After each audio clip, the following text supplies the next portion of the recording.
नमस्कार, आप देख रहे हैं न्यूज पॉइंट झारखंड। कर्पूरी ठाकुर जयंती के आयोजन में शामिल हुए कई दिग्गज, राष्ट्रपति पुरस्कार की मांग। प्रखंड अध्यक्ष बालेश्वर ठाकुर ने कार्यक्रम की अध्यक्षता किया। बरकट्ठा प्रखंड परिसर के समीप कर्पूरी ठाकुर जयंती का आयोजन मंगलवार को किया गया। कार्यक्रम की अध्यक्षता बरकट्ठा प्रखंड अध्यक्ष बालेश्वर ठाकुर व संचालन भागीरथ ठाकुर के द्वारा किया गया। वहीं मुख्य अतिथि बरकट्ठा विधायक अमित यादव, पूर्व विधायक जानकी प्रसाद यादव, जीप सदस्य कुमकुम देवी, प्रमुख रेणु देवी, उप प्रमुख सुरजी देवी, कोन्हारा खुर्द मुखिया मुन्नी देवी, विश्व सूत्री अध्यक्ष प्रदीप कुमार मंडल, मुखिया संघ अध्यक्ष इंद्रदेव प्रसाद के द्वारा सामूहिक रूप से दीप प्रज्वलित कर कार्यक्रम का शुरुआत किया गया। मुख्य अतिथि अमित कुमार यादव ने कहा कि कर्पूरी ठाकुर बहुत ही सादगी रूप से जीवन व्यतीत करने वाले व्यक्ति थे। एक बार विदेश जाने की बारी हुई तो वह अपने दोस्तों से कोट लेकर गए थे। अपने पुत्र की तबीयत खराब होने पर उनका इलाज नहीं करवा पाए थे। वहीं बरकट्ठा विधानसभा क्षेत्र के पूर्व विधायक जानकी यादव ने कहा कि कर्पूरी ठाकुर बहुत ही ईमानदार थे। उन्होंने अपने पद का दुरुपयोग कभी नहीं किया। गरीब परिवारों में जन्म लेने के बाद भी उन्होंने शिक्षक से मुख्यमंत्री तक का सफर तय किया। संयोजक सम्मन ठाकुर ने कहा कि कर्पूरी ठाकुर जात नहीं जमात की राजनीति करते थे। उन्होंने सभी जात को साथ में लेकर चलने का काम किया। इस मौके पर जिला अध्यक्ष छेदू ठाकुर, रामवृक्ष ठाकुर, अनुमंडल अध्यक्ष गोविंद ठाकुर, मंत्री अशोक ठाकुर, मीडिया प्रभारी पप्पू ठाकुर, महामंत्री सुबोध ठाकुर, तुयो पंचायत समिति सदस्य रेशमी ठाकुर, रिंकी देवी, उषा ठाकुर आदि कई गणमान्य लोग उपस्थित थे। जननायक कर्पूरी जी ठाकुर जाति में जरूर पैदा हुए थे, लेकिन वह सिर्फ ठाकुर जाति के नेता नहीं थे। निश्चित तौर पर चूंकि उनका जन्म ठाकुर जाति में हुआ था, इसलिए समाज के लोगों ने आज जो बढ़ चढ़ करके कार्य किया है, जो इस क्षेत्र में, इस इलाके में एक नया संदेश देने का काम किया है, मैं उसके लिए उन्हें भी सलाम और प्रणाम और नमस्कार करता हूं। भारी संख्या में माताएं बहनें आई है, उन्हें मैं प्रणाम करता हूं। निश्चित तौर पर बहुत कुछ बोलने की जरूरत नहीं है, हमारे तो आदर्श हैं। कर्पूरी ठाकुर जी गांधी मैदान में थे।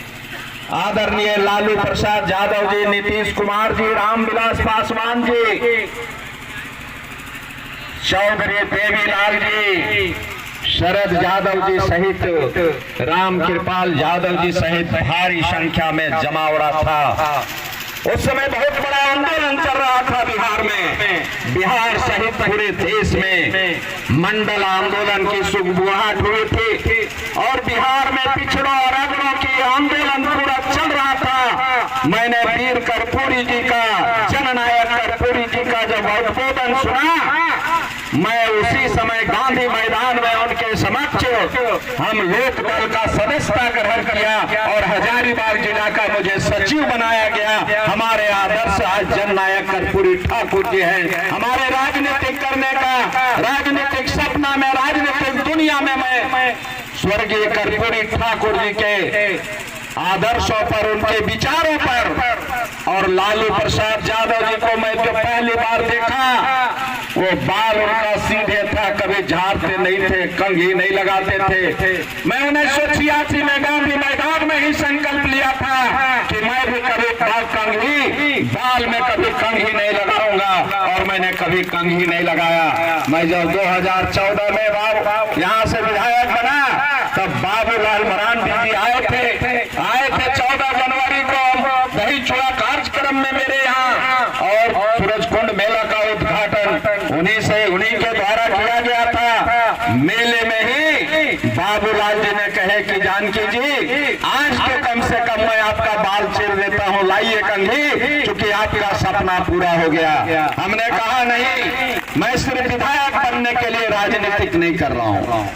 दबे कुचले लोगों का जो यहाँ शोषण और जुल्म है, उस शोषण और जुल्म में जब तक रहेगा, जब तक हमारे शरीर में श्वास रहेगा, मैं उन लोगों के लिए काम करते रहूंगा, चाहे विधायक रहो चाहे नहीं रहो। लेकिन जुल्म और संघर्ष का, जुल्म और अन्याय का विरोध करना एक कर्पूरी जी का का दिन था।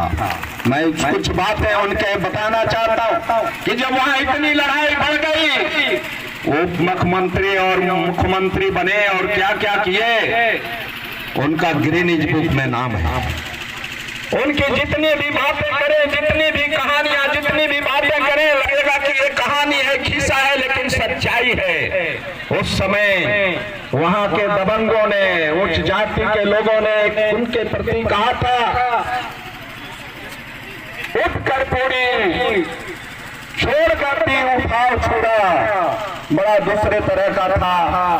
कर्पूरी जी ने कहा था, कर्पूरी जी की ओर से कर्पूरी जी खुद कहते थे कि गोरे गोरे हाथों से काली काली चूड़ियों से धान को रोपाऊंगा, और उन्होंने बिहार की धरती पर रोप कर दिखवा दिया था। साथियों, वहां पर लड़ाई दूसरी तरह की थी, सामंतों की लड़ाई थी, ऊंच और नीच की लड़ाई थी। वहां बड़े बड़े लोग के घर के लोग अपने धान नहीं रोपते थे। हमारे दबे कुचले समाज, पिछड़ा समाज, दलित समाज से धान रोपवाते थे। लेकिन वीर कर्पूरी जननायक ने ऐसा क्रांति लाया, ऐसा जागृति लाया, ऐसा लोगों को जगाया कि उन लोगों को धान रोपवाया कि अपना खेत तुम्हारा है, तब तुम धान रोपो और दूसरे के खेत में नहीं जाओ। ये किसी ने आवाज दिया था, तो उसका नाम था जननायक कर्पूरी ठाकुर। इसलिए साथियों, कर्पूरी जी के बारे में उस समय जो जुल्म और शोषण और अत्याचार था बिहार सहित पूरे देश में, हम सभी लोग भी उस समय भी